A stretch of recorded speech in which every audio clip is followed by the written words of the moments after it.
Hello दोस्तों, कैसे हो आप सब और कैसे चल रही है आपकी तैयारी नेट जेआरएफ के एग्ज़ाम के लिए फर्स्ट पेपर की और ज्योग्राफी की। देखो, मैं यहाँ पर आपको ज्योग्राफी और नेट का फर्स्ट पेपर पढ़ा रहा हूँ। तो यहाँ पर हम क्या है, डिस्क्रिप्टिव टाइप से तो पढ़ा ही रहा हूँ मैं, साथ ही साथ ऑब्जेक्टिव क्वेश्चन भी सॉल्व करवा रहा हूँ रेगुलर। तो देखो, आज मैं आपके लिए टोटल 15 नेट के फर्स्ट पेपर के क्वेश्चन लेके आया हूँ, जिनको आप टोटल 15 मिनट में कंप्लीट करना है। जिसमें यदि आपको नेट क्वालिफाई करना है तो आपको कम से कम 8 क्वेश्चन तो सही करने ही पड़ेंगे। यदि आप जनरल कैटेगरी से हो तो आपको कम से कम 8 क्वेश्चन तो सही हर हाल में करने ही पड़ेंगे। और यदि आपको जेआरएफ क्वालिफाई करना है, आपकी बार आपको जेआरएफ लेना है, तो आपको सिंपल सी बात है 10 क्वेश्चन सही करने होंगे कम से कम है। ये देखो, ये जो 8 और 10 नंबर उस कंडीशन में है जब आपका जो फर्स्ट पेपर है, जो आपका सब्जेक्टिव पेपर है वो बहुत स्ट्रॉन्ग है। अदरवाइज आपको ज़्यादा भी स्कोर करना पड़ेगा। बेस्ट है जितना ज़्यादा स्कोर करोगे उतना। और अब हम यहाँ जो चैप्टर लेके आए हैं वो है चैप्टर 19वां। अब हम डायरेक्टली बात करते हैं क्वेश्चन नंबर 19 से। देखो, 231वां क्वेश्चन है 19 चैप्टर 19 का कि निम्नलिखित में से किसे भारत में उच्च शिक्षा के संबंध में पहला नीतिगत उपाय माना जाता है। देखो, ध्यान रखना है, आपको कमेंट करके जरूर बताना है कि आप यहाँ पर कितने क्वेश्चन सही करते हो। तो वो है वुड प्रेशन।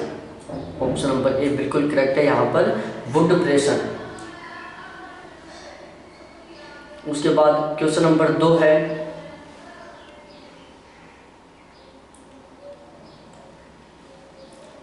एफएम रेडियो चैनल को समूह जो इग्नू और आईआईटी जैसे संस्थानों द्वारा प्रसारित कार्यक्रमों को चलाता है उसे सामूहिक रूप से कहते हैं।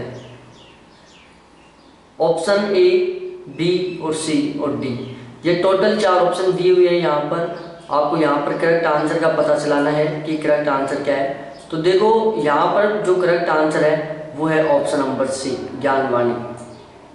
जो ऑप्शन नंबर सी है वो यहाँ पर बिल्कुल करेक्ट आंसर है, ज्ञानवाणी, ऑप्शन नंबर सी। देखो, ज्ञानवाणी का मैं खुद कुछ आपको डिस्क्रिप्शन बता देता हूँ, बहुत आसान सा है और बहुत ही इम्पोर्टेंट है। ज्ञानवाणी एक एजुकेशनल एफएम रेडियो नेटवर्क है। ध्यान रखना है, ज्ञानवाणी क्या है, एक एजुकेशनल एफएम रेडियो नेटवर्क है। इसकी स्थापना 2001 में हुई थी। कब हुई थी? 2001 से ये शुरू हुआ था। इससे पहले 37 ज्ञानवाणी स्टेशन देश भर में ब्रॉडकास्ट हो रहे थे। कि जब ज्ञानवाणी की 2001 में शुरुआत हुई थी, उससे पहले टोटल 37 स्टेशन थे जहाँ से जो कि ब्रॉडकास्ट हो रहे थे।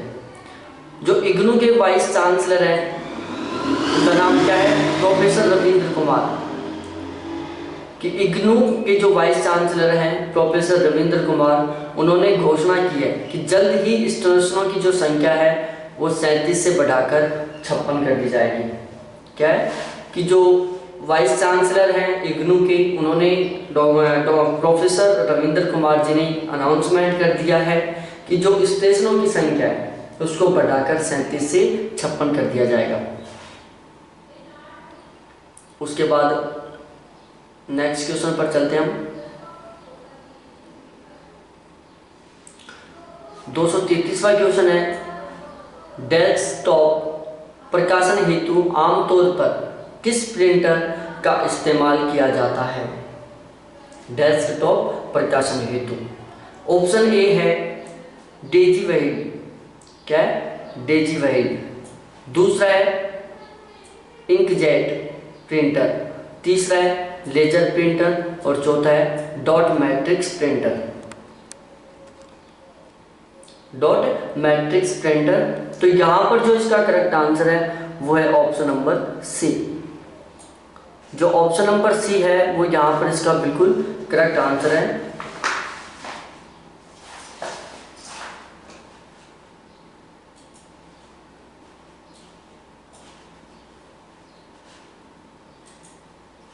ऑप्शन नंबर जो सी है वो इसका बिल्कुल करेक्ट आंसर है। ऑप्शन नंबर सी कि लेजर प्रिंटर है जो इसका करेक्ट आंसर है। उसके बाद नेक्स्ट क्वेश्चन है 234वां क्वेश्चन, निम्नलिखित में से कौन सा आईपी एड्रेस का सही प्रारूप है। यहाँ पर टोटल 4 ऑप्शन दिए हुए हैं जहां पर हमें आईपी एड्रेस का सही प्रारूप का पता चलाना है। देखो ऑप्शन ए आपके सामने दिया हुआ है 1934.17 19.34.234.17।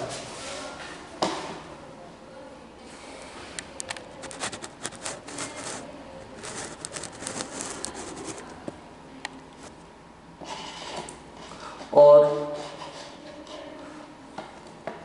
ऑप्शन बी है 192, 237, 234, 45, इनके बीच में ये डॉट है।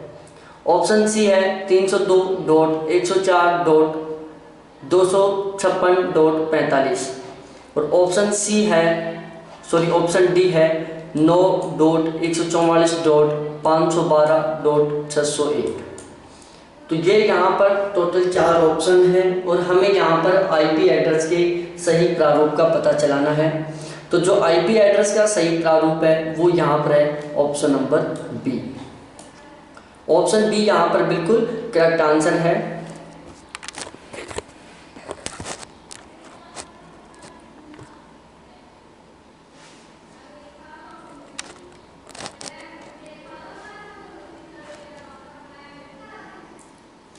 अब देखो हमने कुछ सॉल्यूशन तैयार किया है।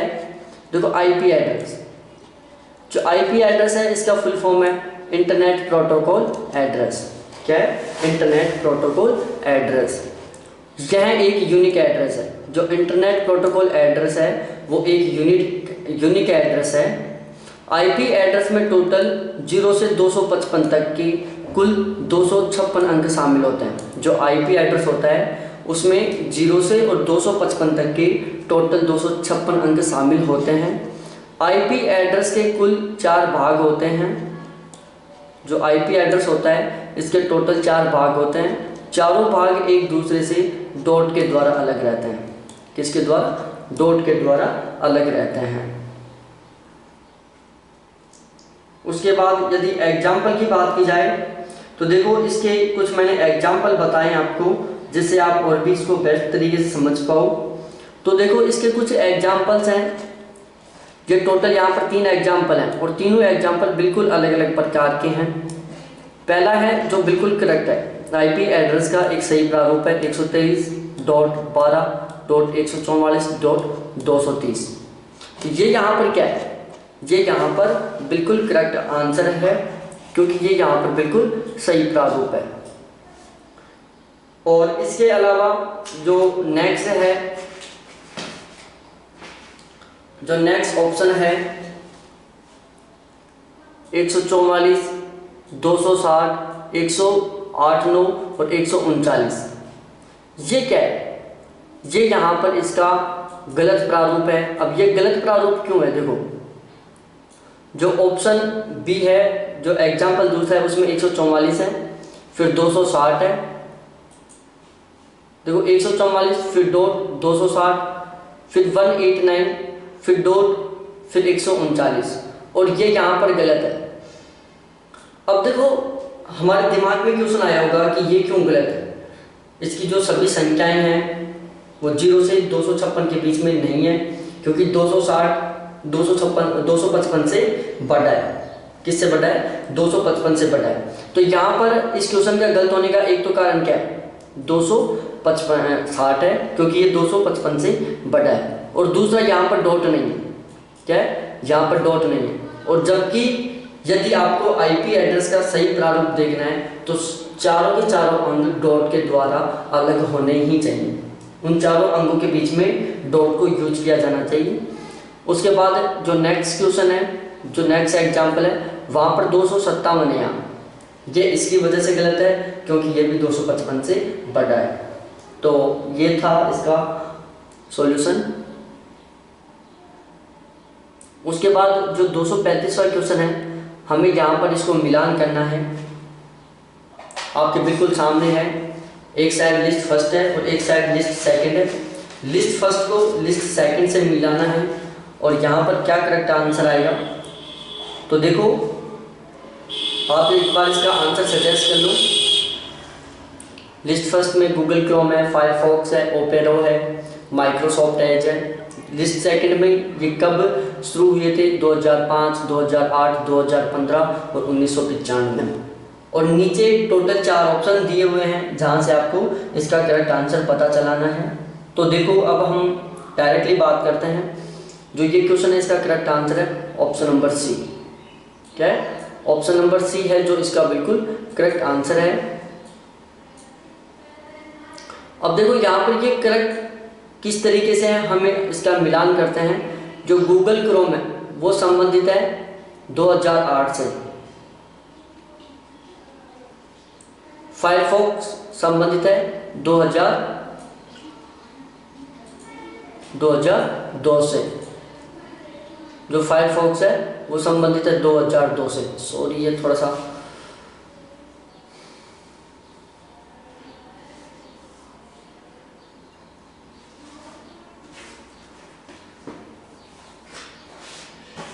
इसके लिए क्या था, मैं हाँ, अब इसमें कोई प्रॉब्लम नहीं आएगी ऐसी। तो जो फायरफॉक्स है वो संबंधित है 2002 से।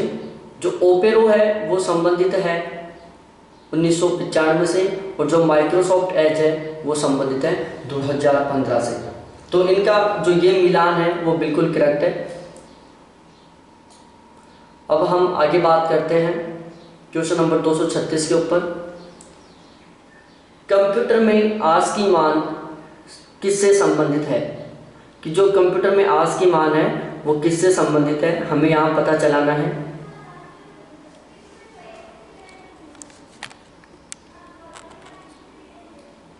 तो देखो, जो कंप्यूटर में आज की मान है वो संख्याओं से, अक्षरों से, टेक्स्ट से या फिर ऑल ऑफ दिस से किससे संबंधित है? तो वो संबंधित है संख्याओं से। ऑप्शन ए इसका बिल्कुल करेक्ट आंसर है। अब मैंने इसका कुछ सॉल्यूशन तैयार किया है। तो देखो, आस्की का सबसे पहले फुल फॉर्म याद करते हैं। ये देखो, आपको बिल्कुल याद करना है, ये एग्जाम में बहुत सी बार पूछी जा चुकी है। देखो, आस्की से रिलेटेड हर बार एक क्वेश्चन आता है, वो चाहे फिर ऐसा क्वेश्चन आए, चाहे फिर वो आस्की की फुल फॉर्म पूछे या फिर इससे रिलेटेड कोई दूसरा क्वेश्चन बनाए। लेकिन मैं इसके जो इंपॉर्टेंट क्वेश्चन बन सकते हैं वो आपको बताने जा रहा हूँ।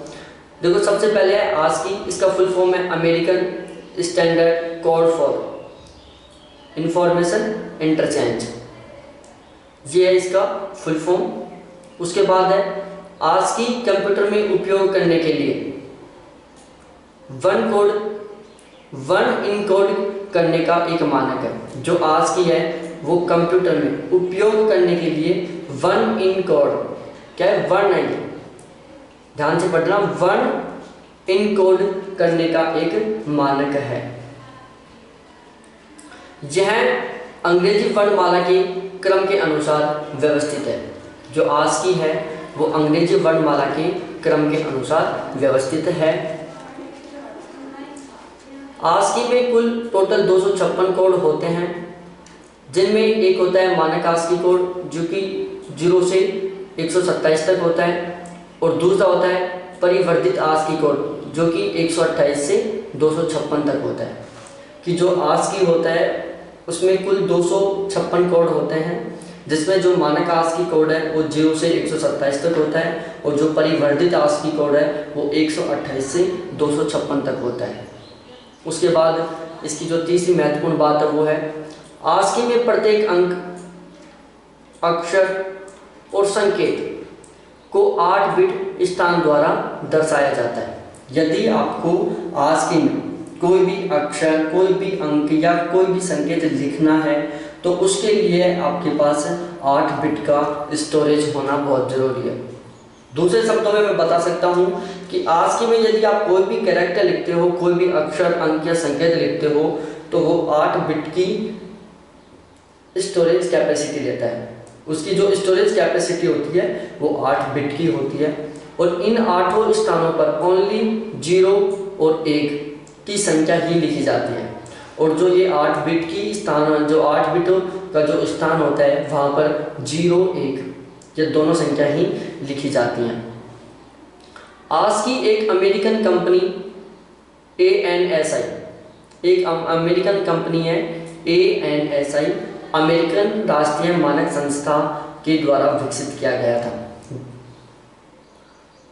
उसके बाद नेक्स्ट क्वेश्चन है 237वां क्वेश्चन है। नेक्स्ट 237वां क्वेश्चन है, निम्नलिखित में से कौन सी शिक्षण की निगमनात्मक विधि की सीमाएं नहीं है?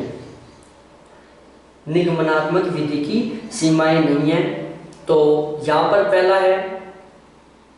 पहला ऑप्शन है रटने की आदत का विकास, दूसरा है तार्किक सोच का विकास नहीं करती है, तीसरा है यह अधूरा ज्ञान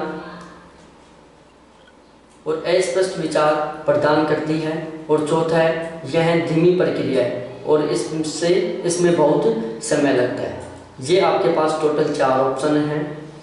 तो यहाँ पर जो करेक्ट आंसर है वो है option number D. Option D इसका बिल्कुल करेक्ट आंसर है। बाकी जो ये तीनों है, पहला, दूसरा और तीसरा है, ये निगमनात्मक शिक्षण विधि की सीमाएं हैं। निगमनात्मक शिक्षण विधि की 3 सीमाएं, पहला रटने की आदत का विकास करना, दूसरा तार्किक सोच का विकास नहीं करना, तीसरा यह अधूरे ज्ञान और अस्पष्ट विचार प्रदान करती है।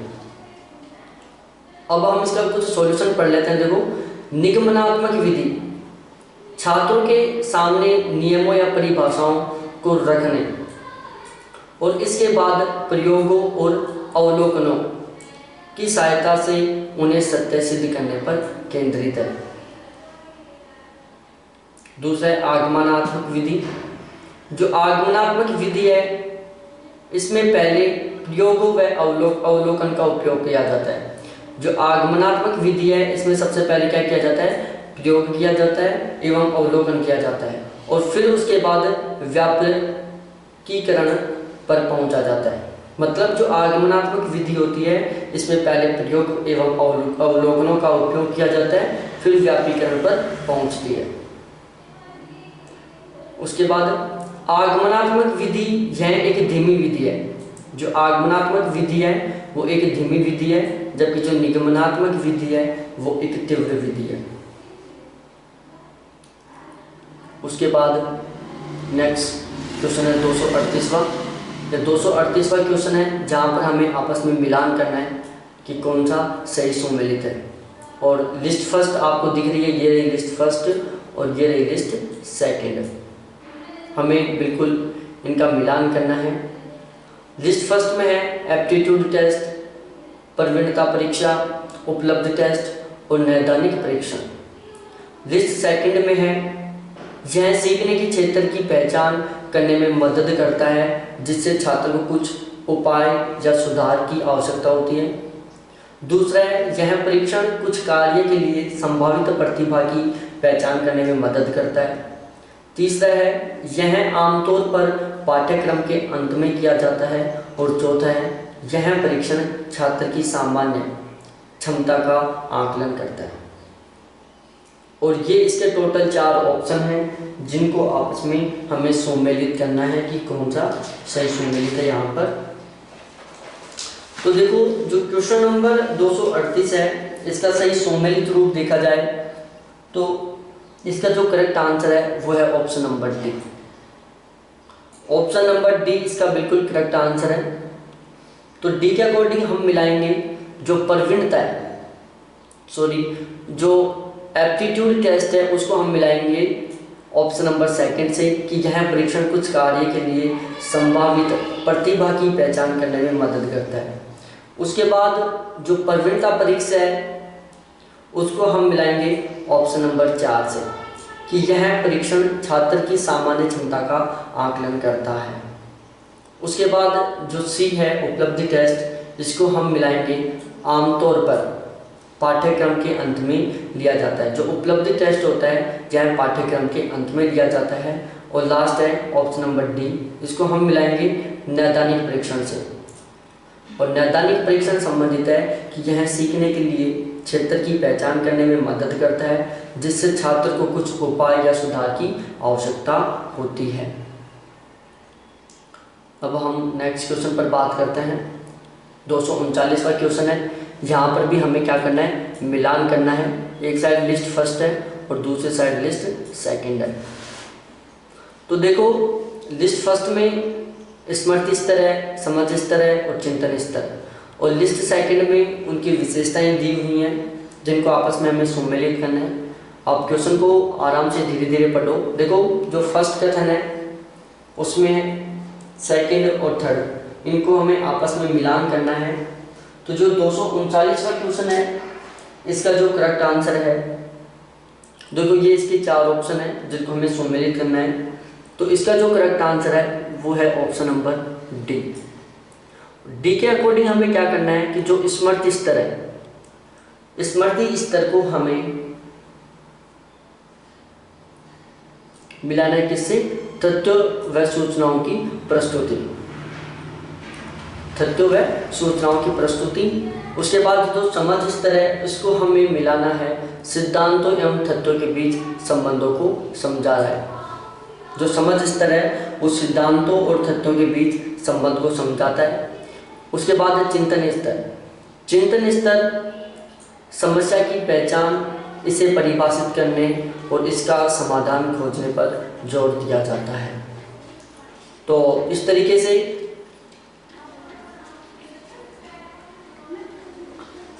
239वां क्वेश्चन कंप्लीट होता है।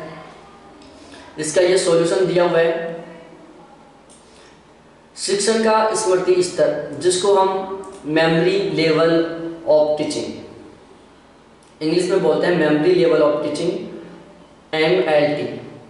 इसमें क्या होता है, रटने पर जोर दिया जाता है। यहाँ स्मृति के माध्यम से ज्ञान प्राप्त किया जाता है। स्मृति का मतलब होता है याद करने के माध्यम से ज्ञान प्राप्त किया जाता है। उसके बाद आता है शिक्षण की समझ का स्तर। शिक्षण की समझ का स्तर, अंडरस्टैंडिंग लेवल ऑफ टीचिंग। तो ये क्या है, MLT से थोड़ा अधिक उन्नत है। जो ULT है वो MLT से थोड़ा अधिक उन्नत है। उसके बाद है शिक्षण की चिंतनशील स्तर। तो जो शिक्षण का चिंतनशील स्तर है उसको हम बोलते हैं RLT। हम आगे बात करते हैं क्वेश्चन नंबर 240 पर। जब कोई व्यक्ति सुनता है और दूसरे व्यक्ति के दृष्टिकोण को समझने का प्रयास करता है तो इसे क्या कहा जाता है? इसको बोला जाता है सहानुभूति श्रवण। कि जब कोई व्यक्ति सुनता है और दूसरे व्यक्ति के दृष्टिकोण को समझने का प्रयास करता है तो इसको सहानुभूति श्रवण कहते हैं।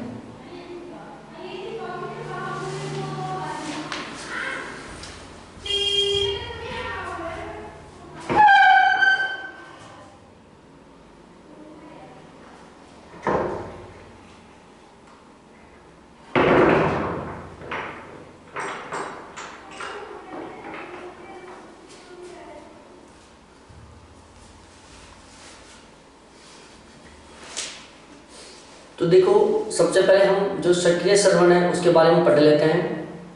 देखो सक्रिय श्रवण का मतलब होता है कि इसमें श्रोता पूरी तरह से ध्यान केंद्रित करता है। क्या करता है? पूरी तरह से ध्यान केंद्रित करता है। उसके बाद होता है विश्लेषणात्मक श्रवण। जो विश्लेषणात्मक श्रवण होता है इसमें कठिन प्रश्नों को अलग अलग भागों में विभाजित करने की क्षमता होना और उसके मूल को समझना होता है। जो विश्लेषणात्मक श्रवण होता है इसमें क्या किया जाता है, कठिन प्रश्नों को अलग अलग भागों में विभाजित किया जाता है और उनका जो मूल अर्थ है उसको समझने की कोशिश की जाती है। कि विश्लेषण का मतलब क्या होता है? देखो दो शब्द होते हैं, एक विश्लेषण होता है, एक संश्लेषण होता है। विश्लेषण में बहुत से पार्टों में डिवाइड किया जाता है, जबकि संश्लेषण में क्या होता है, बहुत से पार्टों को इकट्ठा किया जाता है। मैं ये बहुत डिटेल से पढ़ा चुका हूँ जब मैंने डेस्क्रिप्टिव टाइप से टीचिंग एप्टीट्यूड पढ़ाया था वहाँ पर। उसके बाद होता है सहानुभूति श्रवण। कि सहानुभूति श्रवण क्या होता है। यहाँ एक व्यक्ति दूसरे व्यक्ति के दृष्टिकोण को समझने व सुनने का प्रयास करता है। सहानुभूति श्रवण में क्या होता है कि यहाँ पर एक व्यक्ति है जो दूसरे व्यक्ति के जो दृष्टिकोण है उनको समझने व सुनने का प्रयास करता है। उसके बाद क्वेश्चन नंबर 241 है।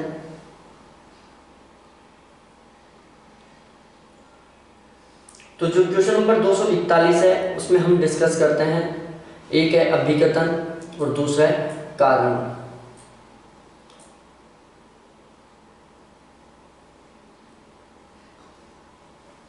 तो देखो जो अभिकथन है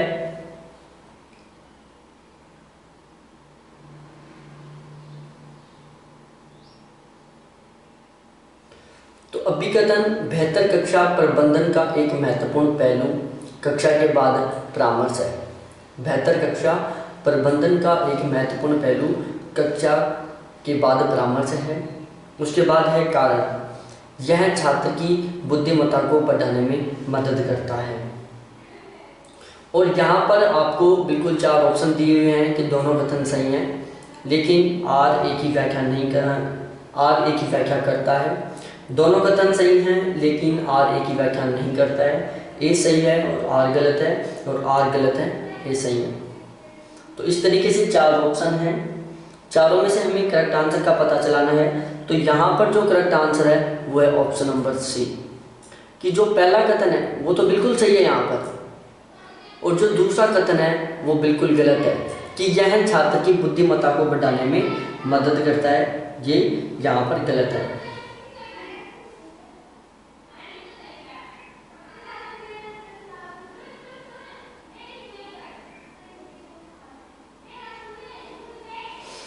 उसके बाद नेक्स्ट क्वेश्चन है 242। पूर्व आंकड़ा विश्लेषण में आईसीटी के अनुप्रयोग में क्या शामिल नहीं है। पूर्व आंकड़ा विश्लेषण में आईसीटी के अनुप्रयोग में क्या शामिल नहीं है। तो ऑप्शन ए है लेख की उपलब्धता, ऑप्शन बी है थीसिस और शोध प्रबंधन की उपलब्धता, ऑप्शन सी है साहित्य ट्रैकिंग, ऑप्शन डी है साहित्य चोरी का पता लगाना, साहित्यिक चोरी का पता लगाना। तो जो 242वां क्वेश्चन है यहाँ पर जो करेक्ट आंसर है वो है ऑप्शन नंबर डी, साहित्यिक चोरी का पता लगाना। यहाँ पर ये बिल्कुल करेक्ट आंसर है, ध्यान रखना। ऑप्शन नंबर डी यहाँ पर बिल्कुल सही आंसर है। आईसीटी की जो फुल फॉर्म है वो बहुत सी बार पहुंची जा चुकी है। आईसीटी का फुल फॉर्म है information communication technology, information communication technology. उसके बाद नेक्स्ट क्वेश्चन है 243वां क्वेश्चन है मात्रात्मक शोध के बारे में निम्नलिखित कथनों पर विचार करो। कथन फर्स्ट है इसका उपयोग किसी समस्या, दृष्टिकोण, व्यवहार या राय को निर्धारित करने के लिए किया जाता है।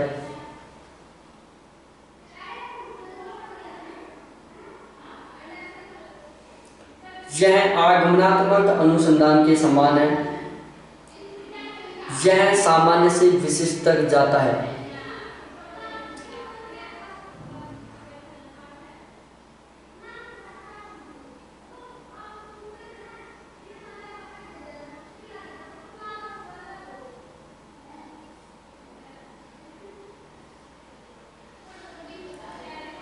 और यहाँ पर हमें सही कथन का पता चलाना है कि इन तीनों में से कौन सा सही है। तो जो 243वां है यहाँ पर सही है ऑप्शन नंबर सी, कि जो पहला और तीसरा कथन है वो बिल्कुल सही है। पहला कथन है और तीसरा कथन ये दोनों के दोनों बिल्कुल सही है। यहाँ पर मात्रात्मक अनुसंधान मात्रात्मक घटना से संबंधित है, कि जो मात्रात्मक अनुसंधान है वो मात्रात्मक घटना से संबंधित है। इसका उपयोग किसी समस्या, दृष्टिकोण, व्यवहार या राय को निर्धारित करने में किया जाता है।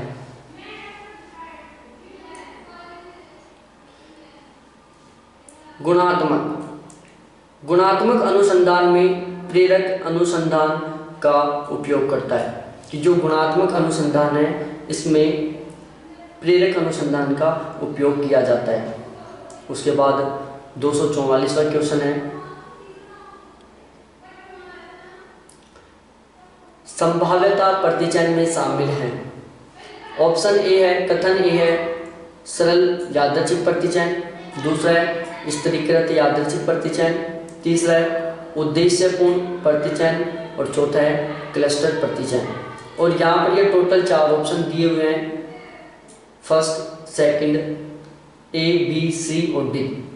और इन चारों में से हमें करेक्ट आंसर का पता चलाना है कि यहाँ पर जो करेक्ट आंसर है वो है ऑप्शन नंबर सी, कि ए, बी और डी ये 3 सही है। यहाँ पर जो सी है यहाँ पर ये गलत है,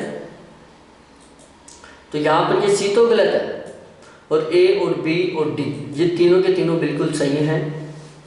देखो इसका जो सॉल्यूशन था वो मैं पहले एक क्वेश्चन और बनाया था ऐसा ही, उसमें बता दिया यादृच्छिक संभाव्यता प्रतिचयन, गैर असंभाव्यता प्रतिचयन, यादृच्छिक प्रतिचयन, गैर यादृच्छिक प्रतिचयन, यादृच्छिक प्रतिचयन में कौन कौन से शामिल हैं और गैर यादृच्छिक प्रतिचयन में कौन कौन से शामिल हैं, बिल्कुल सही ढंग से मैंने समझा दिया है, तो उसको आप देख सकते हो। उसके बाद 245वां क्वेश्चन है, निम्नलिखित में से कौन सी विधि किसी स्थिति, घटना या किसी समस्या की विशेषता का वर्णन करने के लिए आयोजित की जाती है। पहला है वर्णनात्मक अनुसंधान, दूसरा है ऐतिहासिक अनुसंधान, तीसरा है प्रायोगिक अनुसंधान, चौथा है गुणात्मक अनुसंधान। तो यहाँ पर जो करेक्ट आंसर है वो है ऑप्शन नंबर ए, वर्णनात्मक अनुसंधान। देखो वर्णनात्मक अनुसंधान में किसी स्थिति, घटना या किसी समस्या की विशेषता का वर्णन करने के लिए किया जाता है। वर्णनात्मक अनुसंधान विधि पर आधारित विभिन्न प्रकार के अनुसंधान, अवलोकन विधि, सर्वेक्षण विधि और केस विधि, केस स्टडी विधि आधारित है। कि जो वर्णनात्मक अनुसंधान विधि है उसके ऊपर आधारित विभिन्न प्रकार के अनुसंधान, अवलोकन विधि हैं, अनुसंधान है, जैसे अवलोकन विधि है, संरक्षण विधि है और केस स्टडी है। अवलोकन विधि, सर्वेक्षण विधि और केस स्टडी ये तीनों के तीनों वर्णनात्मक अनुसंधान पर आधारित हैं। ये इसकी आंसर की है, आप मैच कर सकते हो। उसके बाद ये मेरा एक पंपलेट है अपने चैनल से रिगार्डिंग, देखो